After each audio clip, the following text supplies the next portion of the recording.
أعوذ بالله من الشيطان الرجيم بسم الله الرحمن الرحيم الحمد لله نحمده ونستعينه ونستغفره ونعوذ بالله من شرور أنفسنا ومن سيئات أعمالنا من يهده الله فهو المهتدي ومن يضلل فلن تجد له وليا مرشدا وأشهد أن لا إله إلا الله وحده لا شريك له وأشهد أن محمدا عبده ورسوله رب اشرح لي صدري ويسر لي أمري واحلل عقدة من لساني يفقه قولي.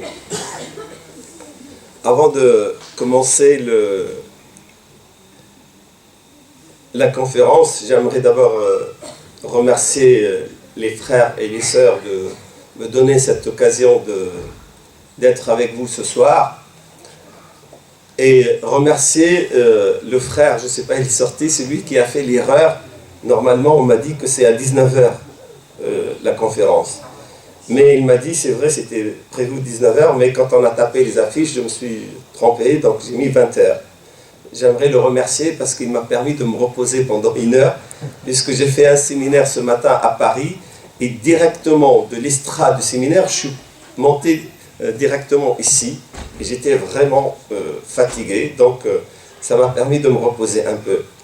J'aimerais aussi remercier notre imam Rahman parce qu'il vient de m'apprendre quelque chose, c'est qu'il n'y a pas d'eau, donc il n'y a pas d'ablution, donc ça sera pour la semaine prochaine, qu'apparemment chez vous on peut faire la prière et attendre la semaine prochaine pour les ablutions, c'est une bonne nouvelle, chez nous on fait l'inverse, mais aidez-le à régler ce problème en faisant des dons pour la mosquée. La troisième chose, la disponibilité. Est-ce que je suis disponible après moi, je suis avec vous jusqu'à ce qu'il n'y ait personne ici à la mosquée. À ce moment-là, je vais rentrer chez moi. Mais si vous avez envie de prolonger pour quelques-uns ou pour tous après le repas, je serai à votre disponibilité, Inch'Allah. Alors, le sujet de ce soir, quand j'ai reçu le titre, ça m'a un peu interpellé parce que sommes-nous condamnés à être faibles et divisés? La question, c'est une question provocante, mais elle part presque d'un constat, c'est-à-dire que nous sommes faibles et divisés, et est-ce qu'on va le rester tout le temps?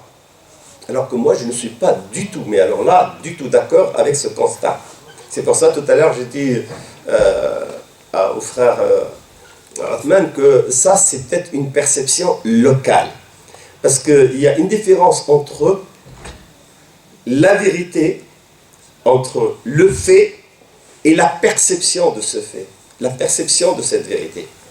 Alors on va essayer de développer ce soir avec vous d'abord la faiblesse et la division, elle est réelle, mais à quel niveau et pourquoi et comment l'éviter. Et essayer de donner un état de lieu aussi de l'islam et des musulmans dans le monde, en Europe, en France et même dans le Nord ici. Voir où sommes-nous. Parfois, quand on est dans un espace presque clos, et c'est une des tares, c'est un des défauts des musulmans, de nous enfermer dans des espaces que nous créons nous-mêmes, et on est tellement enfermé dans cet espace que ça affecte notre perception de la réalité, du monde. Comme on est tout le temps ensemble à la mosquée, on vient faire la prière ici, on se connaît tous ensemble, on se visite entre nous, etc. On finit par croire que le monde c'est nous, que les musulmans c'est nous, et quand on voit quelqu'un qui n'est pas comme nous, il nous paraît comme quelqu'un d'un peu étrange, un peu bizarre. Alors que malheureusement, 80% des musulmans de France, c'est pas vous. Ce sont d'autres gens qui ne font même pas la prière, ou qui vont très rarement à la mosquée, qui font le ramadan occasionnellement, mais qui ne sont pas de votre niveau de pratique ou de connaissance de l'islam. Mais le fait qu'on soit dans notre milieu presque clos à nous, peut affecter notre perception des choses.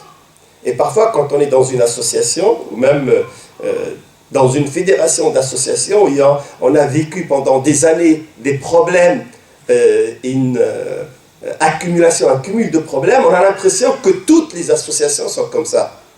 Et que tout le monde est comme ça. Et on a envie de généraliser cet état sur le reste du monde. Ça aussi, c'est une déformation de la vérité et de la réalité. Ce soir, j'aurais aimé avoir un tableau pour utiliser un vecteur, on va dire une ligne directrice pour ma conférence. Et cette ligne, ça va être un verset coranique, fi Sourate Ali Imran, que vous connaissez tous, mais qu'on va essayer de disséquer ce soir pour comprendre cette faiblesse et cette division. Est-ce que nous sommes condamnés à demeurer dans cet état? بعد أعوذ بالله من الشيطان الرجيم كنتم خير أمة أخرجت للناس تأمرون بالمعروف وتنهون عن المنكر وتؤمنون بالله. Vous connaissez tous ce verset. On vous l'a cité des centaines de fois. On va essayer ce soir de le regarder autrement. Donc, Ratman, pour m'aider, s'il te plaît, toi tu vas m'écrire dans ta feuille Kuntum sur une ligne, Khayra, une ligne, Umma, chaque mot sur une ligne. Kuntum, Khayra, Umma, Ukhrijat, Linnas, Ta'muruna bil Ma'ruf, wa tanhawna 'anil munkar, wa tu'minuna billah. Est-ce que ce verset il est présent dans votre esprit là? Vous étiez, entre guillemets, la meilleure nation qui a été donnée, qui a été offerte, qu'on a sorti, qu'on a formé pour les gens, les gens dans le sens pour les mondes en réalité. Vous ordonnez le convenable, le bien, le ma'rouf, vous interdisez al-munkar, le mal, ce qui n'est pas bien, et vous croyez en Dieu. C'est ça le verset. C'est un verset qu'on utilise souvent pour un peu frimer, pour montrer qu'on est la meilleure nation. On va essayer de l'utiliser comme une politique générale pour comprendre notre situation. Ton micro n'est pas stable là.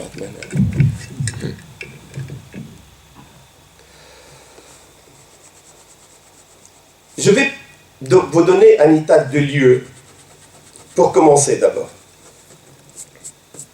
La seule religion dans le monde qui gagne tous les jours des adeptes 5 fois plus important que sa capacité d'intégration de ces adeptes. C'est l'islam. Vous savez, entre guillemets, je crois que je vous ai raconté cette histoire peut-être l'année dernière, mon père me racontait qu'il avait dans son village un juif tunisien qui avait une boulangerie. Puis il y a un riche tunisien musulman qui a décidé d'ouvrir une boulangerie juste en face du juif. Mais entre les juifs, il y a une sorte de solidarité que nous les musulmans, malheureusement, on n'a pas. Comment on fait les juifs pour contrer ce nouveau boulanger qui vient juste d'ouvrir sa boutique en face d'eux? Et le musulman, il comptait sur le fait que comme moi je suis musulman et lui il est juif, les gens vont venir chez moi et ils vont le laisser lui. Comment a fait le juif? Ils ont décidé de demander à tous les juifs, pas seulement du village, de tous les villages et tous leurs amis, de venir acheter le pain chez le musulman. Alors ils arrivent à 7h du matin, une baguette, il a fait 15 baguettes, il n'a plus de baguette. Je me suis dit, une baguette, j'en ai pas, une baguette, j'en ai pas, une baguette, j'en ai pas. Le lendemain, c'est la même chose. Ils l'ont noyé dans la réussite. Ils ont tué ce monsieur-là par la réussite, par son incapacité à répondre à leurs demandes. Donc au bout de 3 jours, 2 semaines, 4 semaines, les gens, tu n'as pas, c'est pas la peine qu'on vienne chez toi, on va directement chez le juif. Ben, c'est ce qui se passe pratiquement pour la nation musulmane. C'est-à-dire, on a tellement de convertis ici en France, en Europe, on a tellement de gens qui intègrent l'islam en tant que personne, en tant que communauté, en tant que pays même, qu'on est incapable, on n'a pas la capacité d'intégrer ces gens-là. Et c'est la seule religion. Et ce n'est pas le fait de notre travail. Il ne faut pas dire que c'est grâce à Hassan Qiyous et ses conférences, grâce au séminaire de Tariq Ramadan, grâce au khutbah de Athman Qiyous. Non, c'est un agenda divin. C'est Allah subhanahu wa ta'ala qui a décidé dans son agenda de faire cette chose. Donc, l'état de l'islam général dans le monde, sur le plan de la conversion, sur le plan de l'adhésion de gens à l'islam, que ce soit des musulmans qui étaient égarés, des musulmans qui n'étaient pas pratiquants, des musulmans qui étaient anti-islam, ou alors des non-musulmans qui sont devenus musulmans. Cette adhésion, elle est beaucoup plus importante que non seulement ce qu'on peut imaginer, mais ce qu'on peut même gérer. Et on dit, Alhamdulillah Rabbil Alamin. Si vous lui demandez au Caire, comment était la femme égyptienne il y a 30 ans? Il y a 30 ans, quand tu te balades dans les rues du Caire, les femmes voilées sont 5%, 3%, c'est quelques-unes. Aujourd'hui, les femmes non voilées sont 5%, 10%, c'est quelques-unes. J'étais à Istanbul il y a une trentaine d'années, il n'y a qu'un seul quartier à Istanbul, là où il y avait Hezb al-Rafa, le parti islamiste, où il y a des femmes voilées. Il y a d'autres quartiers. Il y a un quartier à Istanbul, la femme voilée, elle est interdite. C'est le quartier européen. Personne ne rentre. Il n'y a que la perversion là-bas. Au jour d'aujourd'hui, tu vas à Istanbul, il est rare que tu trouves une Turque qui ne porte pas le foulard. Regardez vous êtes trop jeune pour vous rappeler de ça, mais demandez à vos parents, à vos aînés, il y a une vingtaine d'années, une trentaine d'années, dans les marchés, ici dans le Nord, à Valenciennes, à Denain, à Lille, à Villeneuve-d'Ascq, le marché du samedi et du dimanche, il y a toujours des Arabes, il y a toujours des musulmans. Combien de femmes voilées on voit dans le marché? D'abord, les femmes ne sortaient pas beaucoup. Et quand elles sortaient, elles ne portaient pas le foulard. Allez vous balader maintenant dans les marchés et regardez la femme musulmane, qu'elle soit pratiquante ou non. Moi, j'ai à Amiens un Algérien qui n'a jamais fait la prière. Jamais. Et n'est pas pratiquant du tout. Seulement quand il y a eu la première loi contre le foulard en 89, il est rentré voir sa femme. Il a 4 enfants de cette femme. Et il lui a dit, avec son dialecte algérien, si jamais tu ne mets pas le foulard, t'es divorcé. T'es talaq. Et la pauvre, j'étais moi le responsable de l'association musulmane, l'imam de... Elle est venue me voir. Elle me dit des choses horribles sur ça. Mais il n'a jamais fait la prière. Il ne sait même pas dire Alhamdulillah. Mais c'est quelqu'un qui boit, c'est quelqu'un qui fume, il veut m'imposer le foulard. Mais Chir fait quelque chose, je ne peux pas. Il veut me divorcer. Et qu'est-ce que je fais moi avec mes enfants? Il m'a amené du pays, je suis allé le voir. Il m'a dit, écoute Chir, rien du tout. Elle met le foulard ou alors... Mais pourquoi? Il m'a dit, toi tu connais pas le nif. C'est le gourala, il va nous enlever le foulard. Non, c'est juste par fierté. Il faut qu'elle porte. Et ce monsieur-là, maintenant, il ne quitte jamais la mosquée. Après, sa femme, elle est devenue pratiquante musulmane. Ses enfants, il a 2 descendants qui sont avec nos jeunes à nous. Et lui, il est devenu quelqu'un de vraiment très pieux, très fait. Mais ce qui l'a poussé à porter le foulard, ce n'est même pas la pratique, ce n'est même pas Dieu. C'est juste nif, la fierté algérienne. Donc, vous pouvez trouver dans les places du marché beaucoup de femmes musulmanes, même si elles ne sont pas pratiquantes, mais elles portent, il y a une sorte de pression culturelle de l'islam, malgré la guerre déclarée, malgré les contraintes, malgré ça, mais il y a une chose qui nous échappe à nous. Et ce que les Français appellent la visibilité de l'islam, c'est les mosquées. Il y a une quinzaine d'années, une vingtaine d'années, regardez dans le Valenciennois. Quand j'étais étudiant à Valenciennes, moi, on a négocié une salle. Il n'y avait même pas encore l'université à Valenciennes, c'était l'IUT, un institut universitaire de paix. On a négocié avec le directeur de la résidence une salle pour qu'on fasse... il nous a donné quoi? Il nous a donné il y a une cafette de la résidence. On dit, le vendredi, on ferme le cafétéria, vous enlevez les chaises, mettez vos tapis, ça devient votre mosquée. On a dit, ok, d'accord. Et comme on a fait la pression, il nous a vidé une chambre. Vous connaissez les chambres d'étudiants dans la... C'est une cellule, 3 mètres sur 3 mètres. Ouais. On a mis la pression, et là, c'est un directeur qui était très bien, il nous a donné la chambre d'à côté, il a enlevé la cloison. On a eu 2 chambres. Puis il nous a donné la chambre en face. Pourquoi? Parce qu'elle est juste à côté des toilettes pour qu'en face nous ablutions. Et l'année où j'ai quitté ma Valenciennes, on a commencé à négocier une mosquée. Seulement après qu'on a donné la caserne, maintenant, regardez dans le Valenciennois, regardez, il n'y a pas un patelin, où il n'y a pas une mosquée. Il n'y a pas un endroit où il n'y a pas... Et ce n'est pas les mosquées des caves, ce n'est pas les mosquées, les foyers Sonacotra. Non, non, regardez, là, il vous a raconté, comment tu as dit pour les toilettes, ça va être quelque chose de fonctionnel, d'esthétique, mais il fait même la publicité pour les toilettes. Donc, c'est-à-dire que ça va être quelque chose de moderne, quelque chose pour lequel on peut être fier. Il y a quelques mois, à l'instant t égale 0, Hosni Moubarak était président de la République et Mohamed Morsi était en prison. À l'instant t égale t plus 2 heures, Hosni Moubarak est en prison et Mohamed Morsi est président de la République. En quelques jours. Mais c'est exactement l'inverse qui s'est passé. Il y a quelques mois, Rachid el-Ghannouchi était en exil et Ben Ali gouvernait la Tunisie. Quelques heures après, Ben Ali est parti en exil et Rachid el-Ghannouchi gouverne la Tunisie. Il ne faut pas croire que c'est nous, c'est l'agenda de Dieu. L'islam, vous allez venir, Inch'Allah, beaucoup d'entre vous vont venir au Bourget et nous allons vous projeter un film. J'ai demandé au monsieur, c'est un savant de Turkestan, Sharqi, qui fait partie officiellement de la Chine. Vous avez entendu qu'il y a eu presque des massacres, les Chinois. Vous allez voir une image.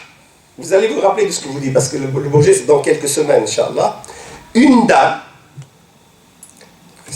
avec son habit traditionnel, elle avance devant les chars chinois, et les soldats, on les voit en train de... Ils ne savent pas quoi faire. Ils ne savent pas comment faire à cette dame, une dame de 70 ans. Elle avance avec une fierté, une dignité, et les Chinois, ils ne savent pas. Comme il y a beaucoup de caméras... le char a commencé à reculer. Il est parti vers le sol. Toute la colonne de chars a commencé à reculer et la femme musulmane avançait. Et envoyer quelque chose qu'il n'y a qu'un musulman qui peut déceler.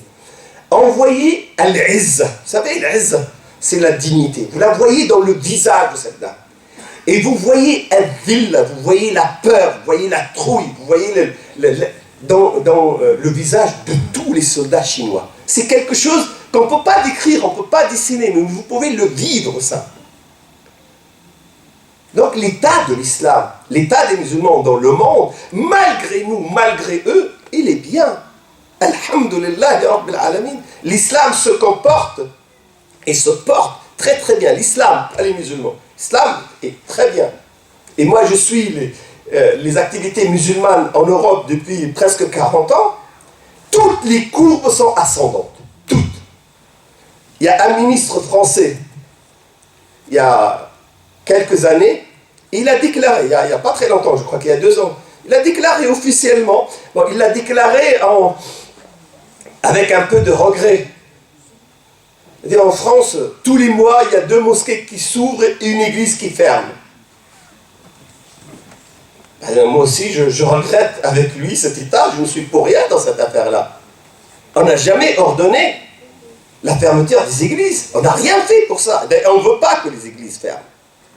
Seulement, le français non-musulman, il perçoit ça comme une sorte de ce qu'ils ont appelé les envahisseurs, le renouveau. Puis les mosquées qui s'ouvrent, même le ministre actuel de l'Intérieur, tous les mois, il a au moins une inauguration de grandes mosquées. Maintenant, c'est dans son agenda officiel, il sait que chaque mois, il a une grande mosquée quelque part pour qu'il fasse l'inauguration. Et ces choses-là se passent à l'échelle du monde. J'étais dans des jungles, dans des forêts en Afrique. Il y a des tribus que, même à la télévision, ça me fait peur, moi. On m'a invité, il y a le seul monsieur d'un village, presque un village pygmée. D'ailleurs, je ne sais pas si j'ose même dire ça, je n'ose pas. Tu es libre.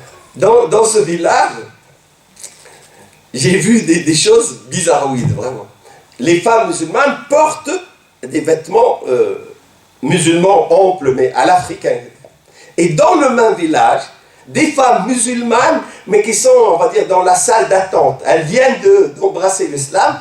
Elles vendaient des sortes de fruits bizarroïdes africains avec la poitrine complètement à l'air.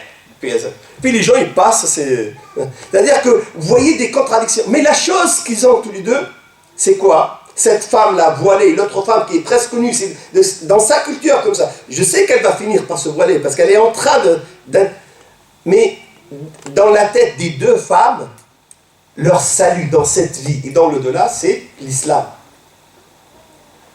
Elle n'est pas habillée du tout, mais dans sa tête, quand on a discuté avec elle, et d'ailleurs elle m'a demandé, s'il te plaît, tu viens de Paris, s'il te plaît, fais-moi une prière. C'est comme si la prière de Paris, elle va aller au ciel. Elle pense que Dieu, il accepte mieux les prières françaises parce qu'elles sont beaucoup plus rapides. Mais tu sens la sincérité dans sa demande. Tu sens que tu peux aller à New York au summum de la civilisation. Vous vous rappelez le scandale qu'il y a eu? D'ailleurs, il y a toujours le scandale. À l'endroit où il y a eu les deux tours jumelles. La construction d'une mosquée. Ce ne sont pas les musulmans qui ont décidé de construire la mosquée là. Mais les règles d'urbanisme, la ville de New York, vous avez besoin d'une mosquée. Il n'y a que cet endroit-là. On vous le donne. Bien sûr, les Américains, on ne peut pas. Bush, il a envoyé une armée en Irak pour amener les Irakiens à adopter la démocratie à l'américaine, à l'occidentale. Bush, George Walker Bush, au jour d'aujourd'hui, il est dans un ranch enfermé parce qu'il a perdu la tête, il est devenu alcoolique, il est devenu fou. Et on a fait des reportages, et la CIA essaie de le protéger comme elle veut, mais elle ne peut pas. Il est devenu fou, Seulement les soldats qu'il a envoyés en Irak, quand ils sont rentrés aux États-Unis, bien sûr, il y a des morts qui sont rentrés dans des cercueils, il y a beaucoup qui sont rentrés handicapés parce qu'ils sont blessés, il y a une majorité qui sont rentrés fous parce qu'on leur a demandé de faire des choses que l'être humain ne peut pas supporter tellement c'est injustifié, c'est injuste, et parce qu'on leur a raconté des choses qui ne sont pas vraies. Mais une grande partie parmi eux sont rentrés musulmans. Et ils ont ouvert à la périphérie de Washington la plus grande mosquée des États-Unis, ou dans la plus grande base militaire à la banlieue de Washington. Ce n'est pas Hussein, ce n'est pas Ramadan, ce n'est pas Jaballah, ce n'est pas Ben Mansour, ce n'est même pas le guide suprême des frères musulmans qui a planifié ça. Le mérite revient à Allah subhanahu wa ta'ala avant tout, mais il revient à George Bush. Merci Bush. On n'aurait jamais pu nous faire un truc pareil. Donc vous devez savoir avec beaucoup de fierté que l'état de l'islam, en général, il se porte bien. Alhamdulillah, grâce à Dieu. Mais l'état des musulmans aussi, il est 1000 fois mieux que l'état qui était il y a 10 ans. Malgré toutes les faiblesses dont je vais parler, malgré toutes les divisions. Mais l'état, le constat général, c'est que l'islam, malgré nous, il est en train de gagner du terrain, mais dans quel sens? Dans le sens où Allah subhanahu wa ta'ala veut que les musulmans reprennent le flambeau de la civilisation pour qu'ils remplissent leur rôle initial. Kuntum khayra ummatin ukhrijat linnas. Ta'muruna bil ma'ruf wa tanhauna 'anil munkar wa tu'minuna billah. C'est la mission initiale. Wa kadhalika ja'alnakum ummatan wasata. Wasata, ça ne veut pas dire, on dit le juste milieu. Wasata, yani ummatan adla. Une nation équitable, une nation modérée, une nation référence, une nation du milieu, mais pas le milieu géographique. Le milieu, c'est-à-dire, c'est la chose la meilleure, la chose de l'équilibre, une nation d'équilibre. Pourquoi? Litakunu shuhada'a 'ala an-nas. Pour que vous soyez les témoins de l'humanité. Et malheureusement, on ne fait plus notre rôle de témoin, nous, depuis longtemps. Il est temps qu'on reprenne notre rôle de témoin. L'humanité nous attend. Les autres nations ont besoin de nous, même s'ils ne le savent pas. Parfois, le malade, il ne sait même pas qu'il a besoin d'être soigné. Et il va faire un contrôle juste dans la médecine du travail, un contrôle normal. On fait une prise de sang, puis on trouve qu'il a vraiment un problème. Et il a le diabète, il ne savait pas. Et il a le cholestérol, il ne sait pas. Il peut avoir d'autres maladies graves. Et ce malade, il a besoin de médecins. Et nous, on ne va pas attendre que la maladie se développe et que cette tumeur se transforme en métastase pour soigner les gens. Il faudrait qu'on remplisse notre rôle de médecin, parce que témoin, ça veut dire médecin, ça veut dire soigneur, ça veut dire quelqu'un, le secours, les sauveteurs. C'est un rôle, c'est notre seul rôle sur terre. Sinon, pourquoi faire? Il faut qu'on le fasse. Et Dieu, il est en train de nous donner un coup de pouce. On n'a pas calculé, on n'a pas planifié la révolution tunisienne, on n'a pas planifié la révolution égyptienne. Le guide suprême des frères musulmans, il a été reçu, il a reçu à sa demande, à la demande de l'ambassadeur russe, il a reçu l'ambassadeur de Russie. Et le guide suprême l'a reçu parce qu'il voulait lui parler de la position de la Russie en ce qui concerne la Syrie. Pourquoi les Russes soutiennent ce régime. Et en discutant, il lui a dit, Allah subhanahu wa ta'ala a voulu que notre révolution réussisse. Et l'autre, il est programmé communisme depuis un siècle. Il m'a dit, mais là, ne me parlez pas de Allah, ne me parlez pas de Dieu. Il m'a dit, mais alors qui a fait la révolution? Il lui a dit, c'est le peuple. Il m'a dit, et si le peuple vous dit que c'est Dieu qui a fait la révolution, vous croyez le peuple? Il lui a dit oui. Demandez au peuple, vous allez voir que le peuple va vous dire que c'est Dieu qui a fait la révolution. Le peuple égyptien sait qu'il n'était que un moyen, un outil.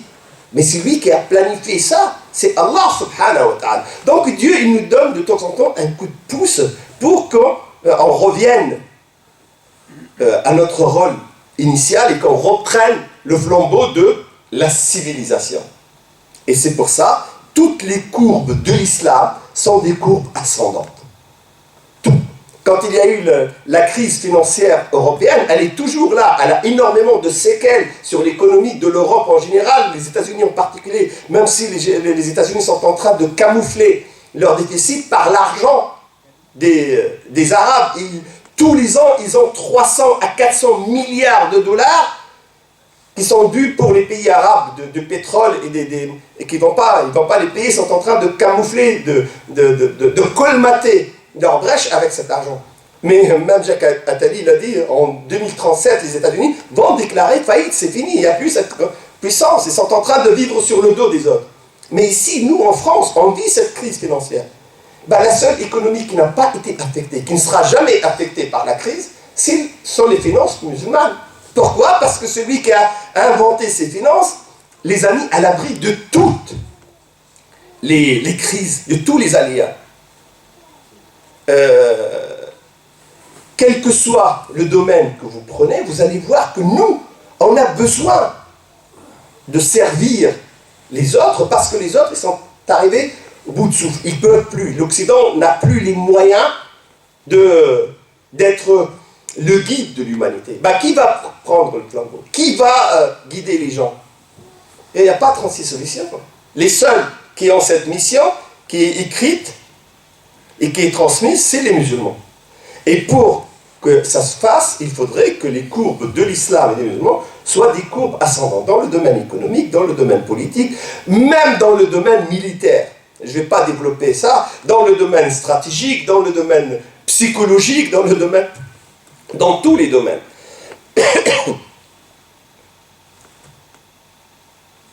Mais on n'a pas cette perception, nous, ici. À Rennes, on a la perception comme si on est faible et on est divisé. Et c'est vrai que parmi les musulmans, en général, les musulmans de France en particulier, les musulmans peut-être du nord de quelques villes, on a ce sentiment de faiblesse, on a ce sentiment aussi de division. On va essayer de voir ce sentiment-là. Pourquoi? Et pourquoi cette faiblesse opère chez nous. كنتم خير أمة أخرجت للناس تأمرون بالمعروف وتنهون عن المنكر وتؤمنون بالله. J'ai demandé à Ahmed de les écrire un mot. Kuntum. Kuntum, c'est un verbe. Si on le traduit en français, on va avoir une traduction qui n'est pas exacte du tout. Mais c'est la seule traduction. Vous étiez. Il y a combien de temps dans la conjugaison française? Temps, T-E-M-P-S. Non, mais hey, il y a trois, essentiellement. Le présent, mais le présent avec beaucoup de variantes. Le passé avec beaucoup de variantes, simple, composé, etc. Et le futur. 3 temps. Il y a combien de temps en islam, ou dans la langue arabe? Puisque c'est le vecteur de l'islam, c'est la langue arabe. Il y a combien de temps en arabe? Il n'y a que 2. Donc déjà, ça ne peut pas coïncider. Et il manque un temps.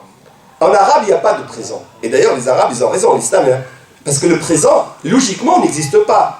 L'instant, la seconde, à partir du moment où la seconde commence à exister, c'est déjà du passé. Il n'y a jamais une seconde, une minute qui vient et dit « Voilà, je suis une minute, je vais vous donner une pause. » Non, la trotteuse ne s'arrête jamais, elle tourne. Donc il n'y a pas de présent en réalité. Le présent, à peine il devient présent qu'il est déjà le futur, ou il est déjà le passé. Donc c'est pour ça qu'il n'y a que 2 temps. Donc traduire « kuntum » par « vous étiez », c'est pas bon. Alors, qu'est-ce que veut dire kuntum? Kuntum, dans la langue arabe, on dit hadihi tufid al-istighraq. C'est quelque chose qui veut dire vous étiez dans le passé, vous êtes. Maintenant, vous serez dans le futur. C'est-à-dire, kuntum, ça remplit tout le vecteur temps. Dans le passé, dans le présent et dans le futur. C'est ça le sens de kuntum. Ça ne veut pas dire vous étiez avant. Non, maintenant aussi vous l'êtes. Et demain, vous pouvez l'être aussi. Donc, kuntum dans le verset, ça veut dire le temps. C'est-à-dire la continuité dans le temps. Quel que soit l'instant, vous pouvez être ce qui est décrit après. Kuntum khayra. Khayra, c'est quoi? La meilleure. Et le terme khayr, meilleur, c'est excellent quand même. Parce que même s'il y a une autre nation qui est excellente, vous êtes condamné, pas à être faible et divisé, vous êtes condamné à être mieux que excellent. Parce que meilleur, c'est-à-dire toujours mieux que les autres. Même s'il y a des gens qui sont excellents, le musulman devrait être excellent plus. S'il y a des gens qui sont excellents plus, le musulman devrait être excellent plus. Il faut qu'il soit meilleur, toujours. Pourquoi? Parce que c'est la référence, parce que c'est shahid, c'est le témoin. Il faut qu'il soit le meilleur, la référence devrait être la meilleure. Donc, khayra, c'est l'objectif. On a dit kuntum, c'est le temps, c'est la continuité dans le temps. Khayra, votre objectif, votre diplôme, votre destinée, c'est d'être les meilleurs, être excellent. Excellent quoi? Umma. Umma, c'est-à-dire c'est la nation. Dans le vecteur temps, à n'importe quel instant, si vous voulez être les meilleurs, vous devez prendre un véhicule, un outil, une machine qu'on appelle Umma. Si vous n'êtes pas Umma, vous ne pouvez pas être Khayr. Si vous n'êtes pas une nation, vous ne pouvez pas être les meilleurs. Pour être les meilleurs, la condition, c'est que vous soyez dans ce véhicule-là qu'on va appeler Umma. Umma, c'est-à-dire nation. Bien sûr, nous avons d'autres versets coraniques qui nous expliquent kuntum, le temps. On a d'autres qui expliquent khayra, ça veut dire quoi? Al-afdaliya, meilleur, ça veut dire quoi? Et on a d'autres versets qui nous expliquent c'est quoi umma. Wa inna hadihi ummatukum ummatun wahida. Il n'y a pas de division, c'est la condition. Wa ana rabbukum fa'budun. Il n'y a qu'un seul Dieu, il n'y a qu'une seule nation. Wa'tasimu bihablillahi jami'an wa la tafarraqu. Pour être umma, pour être nation, vous devez tous être unis autour des valeurs que Allah subhanahu wa ta'ala nous a transmises. Donc, le reste du Coran nous explique c'est quoi umma. Pour qu'on soit les meilleurs, il faut qu'on soit umma. Il faut qu'on soit tous embarqués dans ce véhicule umma. Kuntum khayra umma ukhrijat. Ukhrijat, On appelle ça fa'al mabni lil majhoul. On vous a fait venir, on vous a sorti, on vous a fabriqué, on vous a imaginé, on vous a créé. Mais on, c'est qui on? Là, el rab, l'absent, en réalité, c'est pour donner l'importance au sujet. Celui qui a fait de vous cette Ummah, c'est tellement important qu'on n'a même pas besoin de dire que c'est Allah. Mais ça veut dire que si on a choisi pour vous d'être la meilleure des nations, ce n'est pas votre choix à vous les musulmans. Ce n'est pas le choix des juifs, ce n'est pas le choix des chrétiens, ce n'est pas le choix des mécréants, ce n'est même pas le choix des humains. C'est le choix du divin, c'est Allah subhanahu wa ta'ala qui a décrété, qui a décidé que les musulmans devraient être la meilleure des nations. Donc, ukhrijat, c'est-à-dire qu'il y a une volonté, il y a une politique, il y a une autorité qui a décidé. Mais c'est quoi cette autorité? Comment elle décide cette autorité? Comment on peut savoir que c'est Dieu? Et comment il nous donne une référence? Elle dit c'est très bien, c'est simple. Ukhrijat, c'est-à-dire c'est Dieu qui vous donne la mission. Mais cette mission, elle est où? Elle est écrite où? Elle est décrite où? Elle est... Taraktu fikum ma in tamassaktum bihi ma lam tadillu. On vous a laissé l'ordre de mission qui explique Ukhrijat, c'est Al-Qur'an. Et vous ne risquez pas de le perdre. Al-Qur'an ne va pas être falsifié, ne va pas être perdu, ne va pas être oublié. Inna nahnu nazzalna dhikra wa inna lahu lahafidun. C'est Dieu qui va sauvegarder cet ordre de mission. Et si vous avez des difficultés à comprendre tous les termes du Coran, c'est pas grave. On vous a donné une notice explicative et on vous a envoyé même un technicien qui vous montre. La notice qui explique s'appelle As-Sunnah. Le technicien s'appelle le prophète. Et ils sont là, à votre disposition. Donc le terme Ukhrijat, vous avez la référence divine pour être la meilleure des nations. C'est Al-Qur'an ou As-Sunnah. Mais Ukhrijat, cette mission, mon Dieu, tu me l'as donnée pour que je sois le meilleur. Pour qui? Meilleur pour qui? Ukhrijat linnas. Là, c'est le destinataire. Vous êtes les meilleurs, mais pour qui? Pour An-Nas. An-Nas, ça veut dire quoi? C'est-à-dire les mondes, c'est-à-dire les gens. Pas, vous n'êtes pas les meilleurs pour vous-même. Vous n'êtes même pas meilleurs pour les musulmans, pour les croyants. Vous devez être meilleurs pour les juifs, pour les chrétiens, pour les communistes, pour les mécréants, pour les homosexuels. Vous devez être les meilleurs pour les animaux, pour les plantes, pour les insectes, pour toute la création. وَمَا أَرْسَلْنَاكَ إِلَّا رَحْمَةً لِلْعَالَمِينَ. T'es une miséricorde pour, pas l'univers, les univers. Même les univers parallèles. Même les dimensions qu'on ne connaît pas dans notre physique. Donc, quand on dit les nas, votre mission, les musulmans, elle n'est pas pour vous. Elle vous dépasse.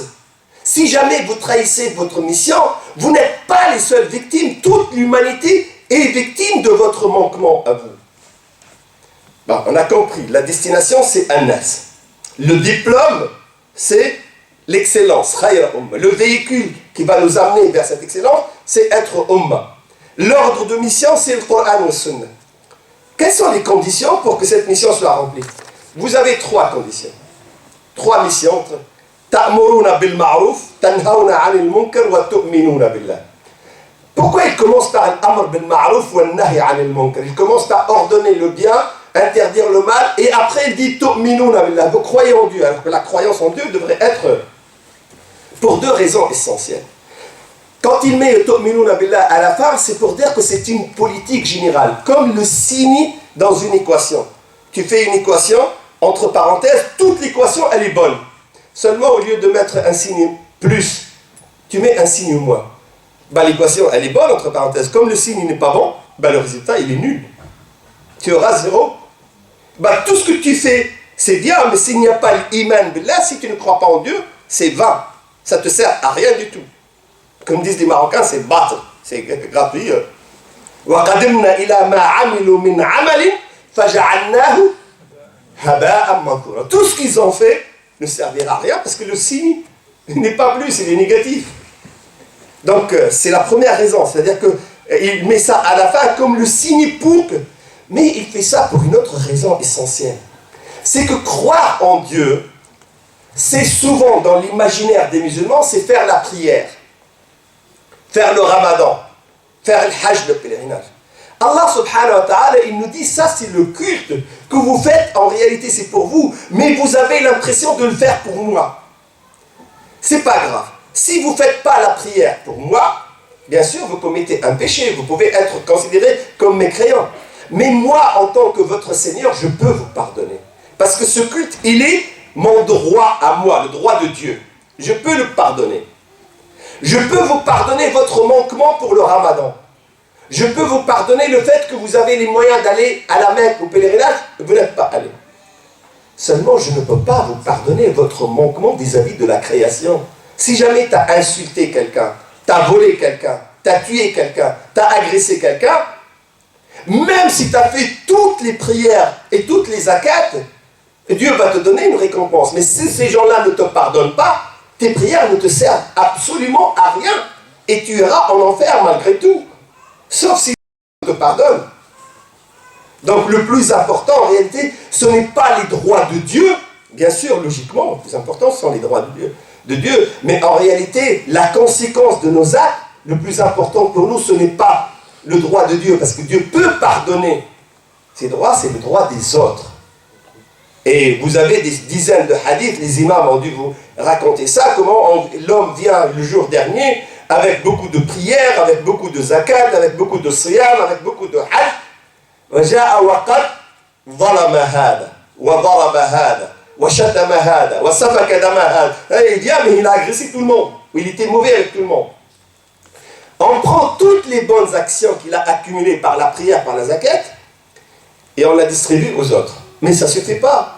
Donc on prend de leurs mauvaises actions, min sayyi'atihim fatutrahu alayh, et on les jette sur lui.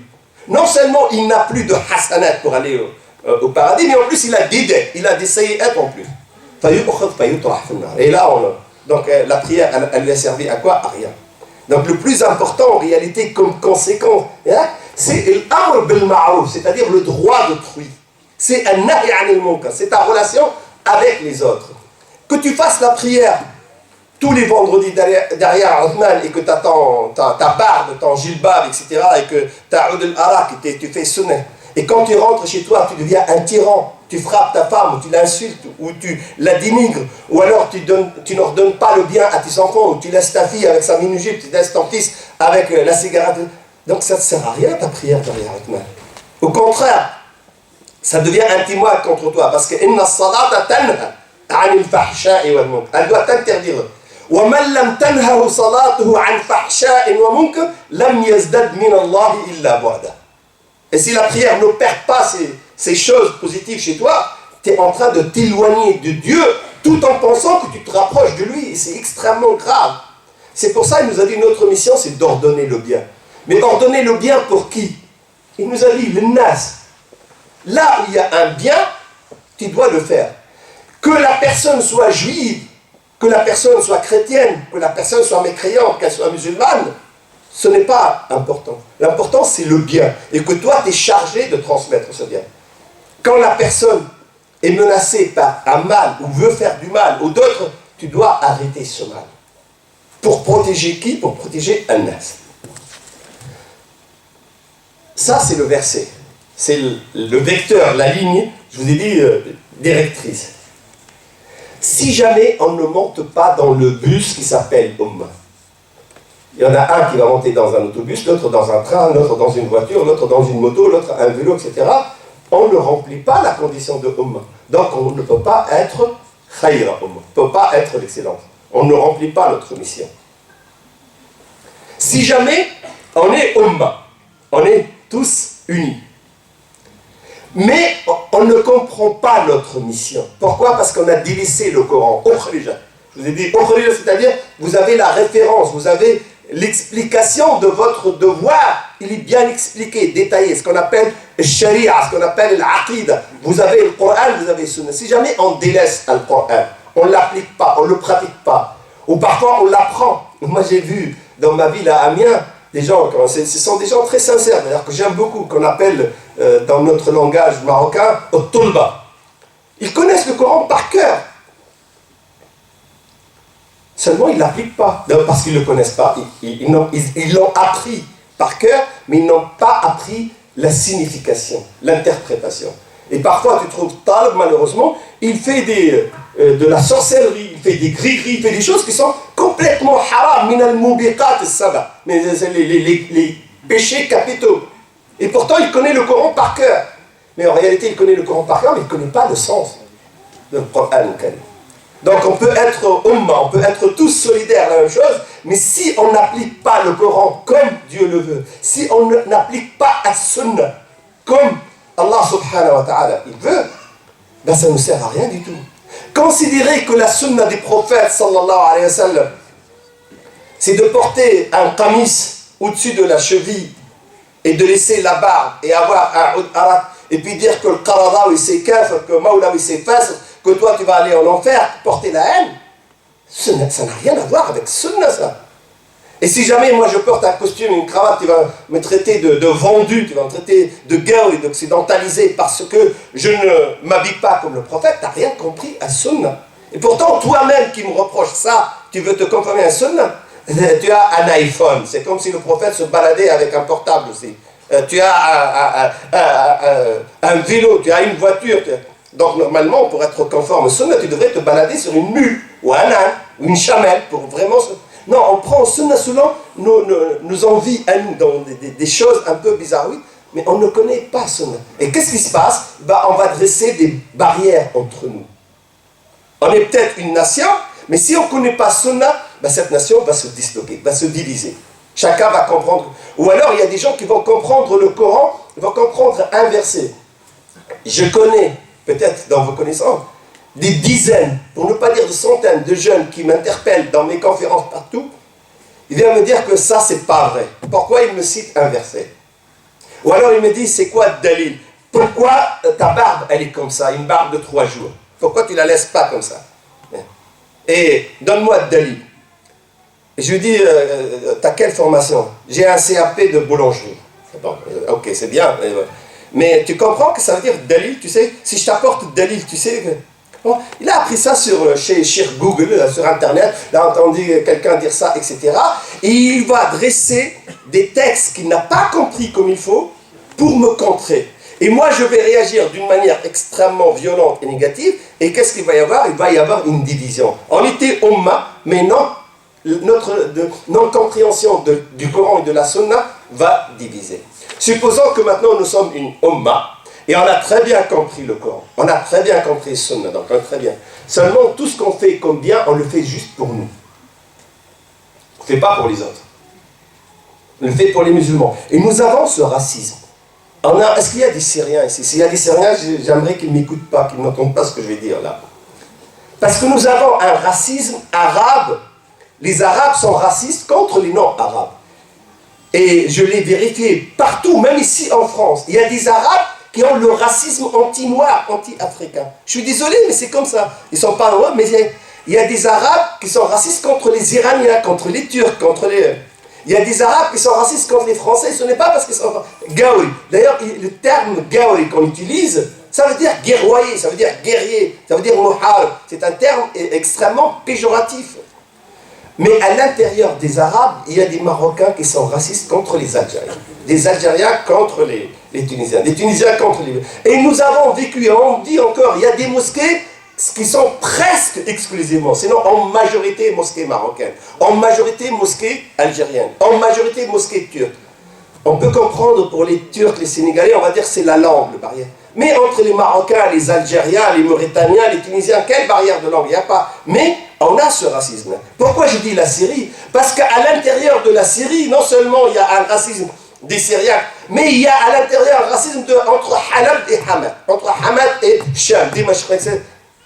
Et malheureusement, nous avons ce racisme dans notre culture, et ce racisme fait qu'on privilégie dans nos actes nos proches, les gens de notre ville, les gens de notre pays, les gens de notre tribu, les gens de notre race, à l'intérieur des musulmans. Mais faire le bien pour les non-musulmans, on a chez nous, c'est nos jeunes, je ne sais pas comment on a transmis ça à nos jeunes. Chez nos jeunes, ils ont une allergie contre les juifs. Quand tu lui dis juif, il a des boutons qui poussent là. Il a appris cette haine. Ça n'existe pas, cette haine. Elle n'est ni dans le Coran, ni dans la Sunna. Il y a même les Marocains qui disent Yehudi Hachek. C'est comme si c'était hachek, c'est quelque chose de... C'est extrêmement insultant, péjoratif, mais on va trouver une explication comme les Juifs, ils ont pris la Palestine, etc. Ça va nous donner un truc. Et ça va former dans notre imaginaire, d'une manière inconsciente, une sorte de haine, de mépris contre les Juifs.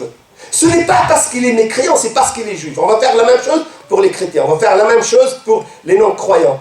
Et si tu détestes quelqu'un, tu ne peux jamais être un daïa, tu ne peux jamais le... Parce que tu les détestes, tu ne peux pas lui transmettre cette miséricorde, cette mahabba. Donc nous, même si on est une bonne nation, même si on a maîtrisé le Coran et la Sunna, si notre bien n'est pas destiné à l'humanité, à tout le monde, parce qu'ils sont des humains, on doit leur donner le bien, ben on n'a pas fait notre mission. Et supposons que ça y est, on a dépassé aussi ce stade. Nous, on fait le bien à tout le monde. Mais on le fait comment? Ben, al-amr bil-ma'rouf wa an-nahy 'anil munkar. Vous savez, c'est quoi? Il y a des savants, y compris Cheikh al-Qaradawi, mais la majorité des savants, ils disent que l'islam n'est pas, on dit les 5 piliers de l'islam parce qu'on se base sur le hadith « Buniya al-islamu ala khams ». Et d'ailleurs, on a appris à nos enfants, c'est comme si l'islam n'a que 5 piliers. La majorité des savants disent que, en réalité, si on doit parler de piliers, il y a 2 autres piliers qui manquent. Et qu'on trouve dans des centaines d'autres hadiths et dans des centaines de versets. Mais ils ne sont pas dans ce hadith-là, parce que ce hadith-là, il est destiné à une élite qui était présente auprès du prophète quand Jibril est venu lui demander. Les 2 autres piliers, le premier c'est Al-Amr bil-Ma'rouf wa an-Nahy 'anil Munkar. Et l'autre pilier, c'est al-jihad. Le jihad, pas dans le sens de la guerre, dans le sens de l'effort, le jihad. Et vous allez voir, tous les savants musulmans, la majorité disent que les piliers, si l'islam il a des piliers, ils sont 7, ils ne sont pas 5. Ce hadith-là, il est spécifique. Mais nous, ce pilier, l'amr bil ma'rouf wa nahy 'anil munkar, on l'oublie. On l'oublie pourquoi? Ben, là, je vais développer un peu. Parce que la cause essentielle, en réalité, de la division et de la faiblesse des musulmans, ce n'est pas une cause externe. Ce n'est pas la faute des Juifs, ce n'est pas la faute des chrétiens, ce n'est pas la faute des Américains, ce n'est pas la faute de la maçonnerie, la franc-maçonnerie, ce n'est pas la faute du sionisme, ce n'est pas la faute du communisme. La faute essentielle revient aux musulmans. Et tout à l'heure, en parlant avec le frère Hussein, on parlait de la gestion ici dans notre région des associations. Il me racontait quelque chose qui s'est passé. C'est la même photocopie dans la majorité des villes. Le premier crime qui a été commis au ciel, c'est un crime qui a eu pour cause, pour moteur, la jalousie. Al-Hasad. قال أنا خير منه خلقتني من نار وخلقته من طين. Satan, il avait une jalousie contre Adam, il n'a pas voulu obéir. Quand Allah subhanahu wa ta'ala les a chassés tous les deux du paradis, ils sont descendus sur terre, le premier crime qui a été commis sur terre a pour cause la jalousie. فتقبل من أحدهما ولم يتقبل من الآخر قال لا أقتلنك. Entre Caïn et Abel, Qabil ou Habil, Caïn il a tué son frère Abel, pourquoi? Par jalousie. Parce qu'Allah subhanahu wa ta'ala, il a accepté l'offrande de celui-ci, il n'a pas accepté l'offrande de celui-là. Ce qui se passe dans les associations musulmanes, dans les États musulmans, dans les révolutions, et je suis désolé de dire ça, il y a des gens qui vont m'en vouloir, mais ce sont des choses, j'étais acteur de beaucoup de ces choses-là, j'étais témoin direct. Les moujahidines afghans étaient divisés en 5 parties. Les frères musulmans d'Égypte, Allah ils ont dépêché en Afghanistan un homme. Et cet homme, je l'ai rencontré 2-3 fois ici en Europe. Quand on le voit, et surtout j'ai passé quelques jours avec lui dans un camping, Wallah, ça te rappelle les compagnons, ça te rappelle les sahaba. Comment il mange, comment il dort, comment il parle, comment il est. Les frères musulmans, ils l'ont dépêché en Afghanistan pour unir les moujahidines. Il a passé quelques mois, il a fini par les réunir dans une même union, l'ittihad al-Mujahidin. Et à partir de cette union-là, la guerre a changé de visage. Et les Moujahidines, ils ont commencé à infliger aux Soviétiques des pertes incroyables qui ont fini par la perte de l'Union soviétique et la dislocation, la disparition de l'Union soviétique. Vous devez savoir et être fiers de ça, que ceux qui ont fait disparaître l'Union soviétique, ce n'est pas la démocratie occidentale, ce n'est pas le pape, wallah, ce sont les Moujahidines afghans. Et avec cette union, ils ont gagné la guerre. Comment on a récompensé ce monsieur? On l'a assassiné. Les services secrets de beaucoup de pays se sont coalisés pour l'assassiner parce qu'il a fait quelque chose qu'il ne devrait pas faire. Unir les Moujahidines. C'est un cheikh qui s'appelle Kamal Sananiri, rahimahullah ta'ala. Une fois les Afghans ont gagné la guerre contre l'Union soviétique, qu'est-ce qu'ils ont fait? Ils se sont divisés qui va gouverner, qui va être le président. Et dans leur division, c'est moi le président, non c'est moi ce qui est mieux, c'est là. Et si tu es le président, tu risques de nommer tes amis, tes proches dans des postes clés pour m'empêcher d'accéder. On a commencé à mettre en place la jalousie de Iblis, la jalousie de Qabil, et il y a eu la guerre civile entre eux. Wallah, ce que les Afghans ont tué entre eux est 10 fois plus nombreux que ce que les Soviétiques ont tué. Par pure jalousie. Allah subhanahu wa ta'ala les a punis. Il leur a envoyé les Américains. Il faut savoir que c'était une punition. Pourquoi? Parce que le Rasoul sallallahu alayhi wa sallam, il dit As-sayfu al-taghiya, al-zalim, l'injuste, sayfun min siyufillah, yantaqimu bihi thumma yantaqimu min. Le tyran, quelqu'un qui est injuste, en réalité c'est une épée dans la main de Dieu, dans le destin. Il va l'utiliser pour justement se venger de quelques-uns, et puis il va se venger de ce tyran après. Et vous pouvez voir l'histoire de l'humanité, c'est comme ça. Et Dieu, il a envoyé Nabucodonosor pour les Juifs, pour les punir, puis il a envoyé Cyrus pour Babylone pour les punir. Et c'est toujours comme ça. En Syrie, la première révolution syrienne, ceux qui ont mon âge ou un peu plus âgés, ils se rappellent peut-être qu'on connaissait par cœur Anachid Abou Joud ou Abou Dojan, Nadir ou Abou Ahmed. Ouais, on a appris ça et tout le monde a soutenu la révolution. Seulement, c'est la seule révolution, c'est bizarre au monde, elle avait 3 têtes, 3 présidents, 3 responsables. Cheikh Saïd Hawa, rahimahullah, Mohamed Ali al-Bayanouni ou Adnan Saad-Eddin. Pourquoi 3? Parce qu'il y a 3 villes qui ne s'entendent pas. On ne peut pas faire confiance à l'un d'entre nous. Et on a fini par perdre cette révolution. Et Hafid al-Assad, il a massacré toute une ville, plus de 20 000 personnes, et les a massacrés. Même au jour d'aujourd'hui, malgré toute la coalition, il y a à l'intérieur même encore des divisions. Mais ces divisions, ce n'est pas le fruit. Les Juifs alimentent ça, les Américains alimentent ça, les Français, les Occidentaux alimentent les divisions. C'est leur rôle, c'est très bien. Chapeau, ils font leur travail. Mais en réalité, la division, elle est le fruit des musulmans. C'est nous.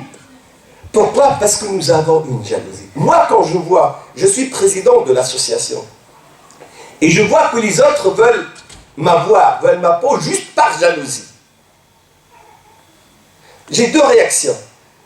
Soit je vais me venger, je vais comploter contre. Donc je vais laisser en réalité une grande partie de mon énergie, au lieu de comploter pour aider les musulmans, je vais comploter comment bloquer les autres, comment contrer l'autre. Ou alors, j'essaie de programmer mon cœur autrement. L'amr bil ma'rouf, je commence par moi-même. Et au lieu de porter de la jalousie, de la haine, ou même de la rancœur, je vais porter une sorte de pitié. Parce que An-Nabi sallallahu alayhi wa sallam dit Kullu dhi na'matin mahsoud. Si tu me jalouses, c'est parce que je suis bien. Et si je suis bien, c'est Alhamdulillah Rabbil Alamin. Je dois remercier Dieu. Et je te le laisse. C'est ce qu'a fait Hassan ibn Ali radiyallahu anhu. Les musulmans l'ont choisi comme calife. Mais il a vu que Muawiyah le jaloux, il veut lui prendre. Et si tu ne me donnes pas, je vais massacrer les musulmans. Non, ne massacre. Tiens, prends. Tu veux le khilafa, je te la donne. Et il a régné 6 mois, il l'a laissé tomber. Justement pour sauvegarder les vies des musulmans. Et il n'a pas perdu de sa dignité, ni auprès de Allah, ni auprès des gens. Mais ça, c'est une disposition très difficile à avoir. Combien parmi nos imams, combien parmi nos présidents, je parle des associations musulmanes, je ne vais pas parler des gouverneurs musulmans, c'est encore pire, mais dans notre carcan à nous, dans notre milieu clos musulman, combien de problèmes sont créés par les relations personnelles qui sont des relations minées, qui sont des relations qui ne respectent ni Al-Qur'an ni Sunna, mais qui sont plus ou moins alimentées par les passions, par les envies personnelles. Et après, quand la mosquée, au lieu de l'ouvrir cette année, on va l'ouvrir l'année d'après, quand il y a quelqu'un qui démissionne, quand il y a quelqu'un qui est chassé de l'association, etc., ben, tous les musulmans vont perdre. Tous, ils vont en pâtir, mais on met ça sur le dos jusqu'à quand nous allons être condamnés à être faibles et divisés. C'est comme si c'était quelque chose qui nous est imposé par le destin. Le destin, Allah subhanahu wa ta'ala, bali, il n'est pour rien. Inna Allah la ya'mur bil fahsha. Lorsque les musulmans ils ont dit pourquoi nous avons perdu? Regardez, parce qu'on vous a donné des ordres, le prophète vous a donné des ordres, mais vous avez préféré le butin, vous avez préféré le ghanaim, vous avez désobéi, vous avez perdu. Ce n'est pas parce que vous êtes des musulmans, ce n'est pas parce que Mohammed est avec vous que je vais vous donner une faveur, moi, votre Dieu. Non, vous avez un ordre à suivre. Vous avez un comportement à avoir. Et à la tête des associations musulmanes ici de France, pour moi, depuis 40 ans que je suis dans le mouvement, la cause numéro 1, ça n'a jamais été les RG, ça n'a jamais été le Mossad, ça n'a jamais été la DST. Bien sûr, ils complotent, bien sûr, ils font beaucoup de choses, bien sûr, ils nous accusent de beaucoup de choses à tort. Mais la cause numéro 1, c'est notre mauvais comportement à nous, les musulmans, alimenté par l'envie, par la jalousie, par une sorte de ce que le Coran appelle ظُلْمًا وَعُلُوًّا. وَدَّتْ طَائِفَةٌ مِّنْ أَهْلِ الْكِتَابِ لَوْ يَرُدُّونَكُم مِّن بَعْدِ إِيمَانِكُمْ كُفَّارًا. Pourquoi? حَسَدًا مِّنْ عِندِ أَنفُسِهِمْ. C'est juste par jalousie. يُرِيدُونَ الْإِسْتِعْلَاءَ الظُّلْمَ وَالْعُلُوَّ. Moi, j'ai besoin de ton poste. Il y a quelques mois, il y a eu des élections dans ma ville. Moi, je ne participe pas aux élections. Et je leur ai dit, écoutez, quand tu es dans le secret de l'urne, tu dois savoir que Allah subhanahu wa ta'ala, il va sonder ton cœur.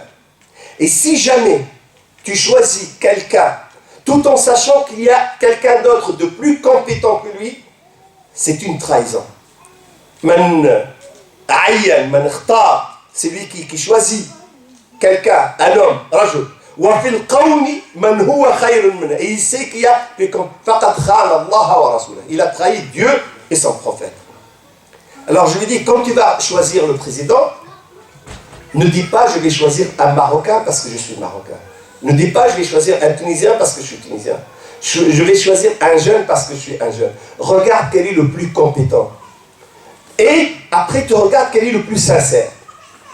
Et si tu trouves qu'ils sont tous les deux sincères, mais il y en a un qui est plus compétent, bah tu choisis le plus compétent.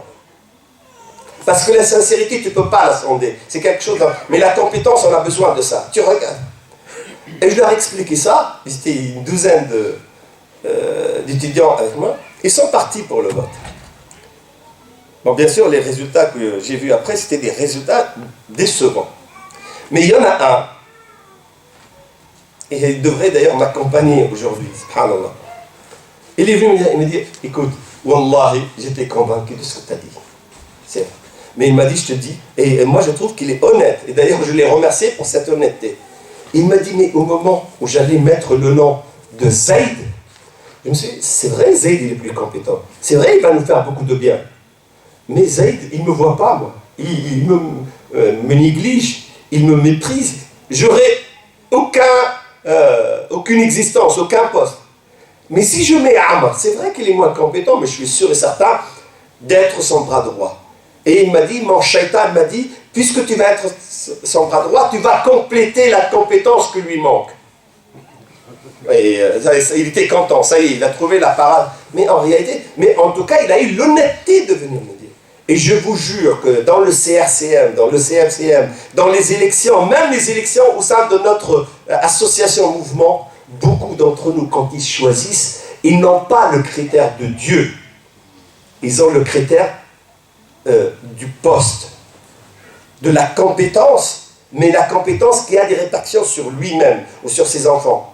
Et là, les critères de l'origine, là, le critère du pays, le critère de l'âge, c'est-à-dire ce sont des critères qui ne sont pas nécessairement des critères pour Dieu.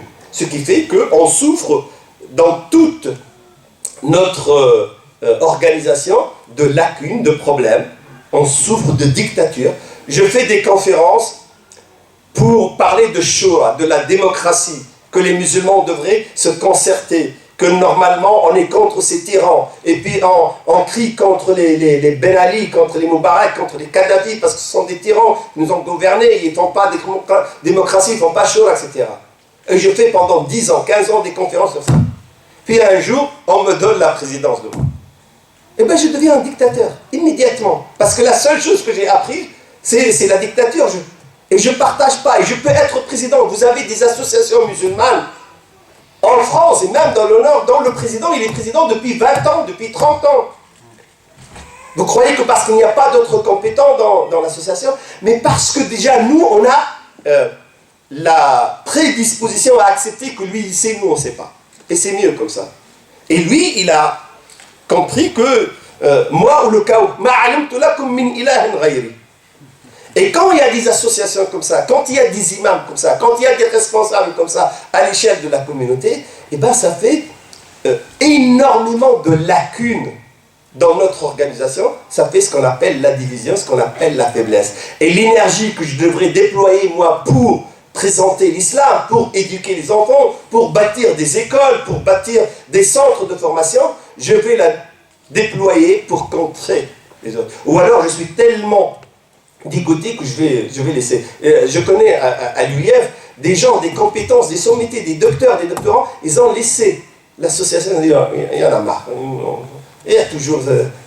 donc ils vont travailler, ils travaillent, ils font des sites internet, ils travaillent, ils donnent leurs compétences à d'autres gens, et nous on les perd.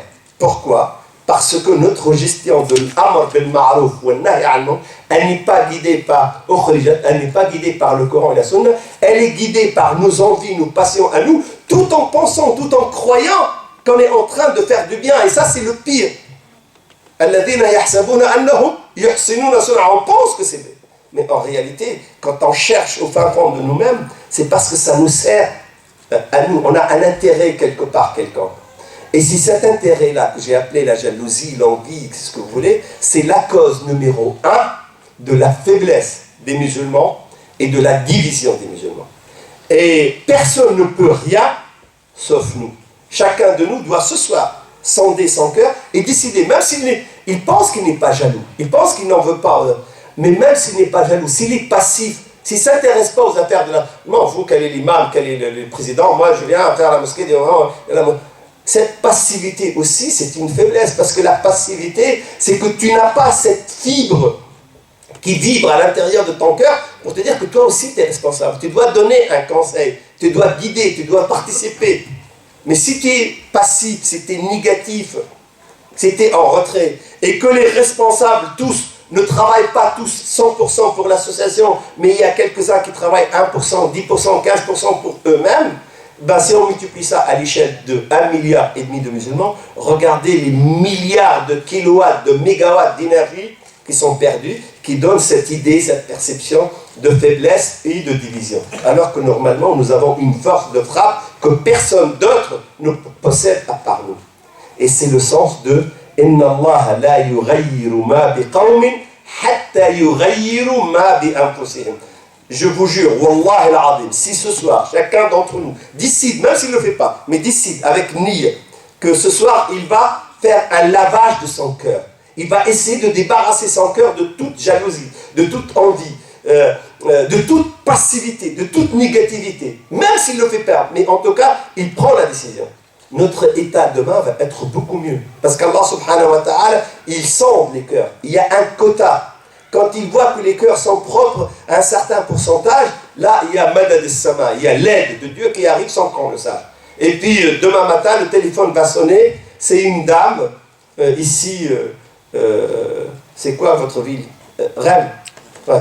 Rennes qui dit, mon mari m'a laissé un peu d'argent, je veux vous donner 15 000 euros, 10 000 euros, j'ai entendu que vous voulez faire les toilettes, et ça y est, vous n'avez pas besoin de... Mais ce n'est pas une anecdote, c'est passé des dizaines, des centaines de fois comme ça. Il suffit que les musulmans changent la parabole de leur cœur pour qu'elle soit dirigée réellement vers Dieu, pour que immédiatement les patrouilles du ciel descendent et prennent en charge l'état des musulmans. Mais parce que nous avons changé ce qu'il y a en nous-mêmes. Et à ce moment-là, Allah subhanahu wa ta'ala, il va changer le reste.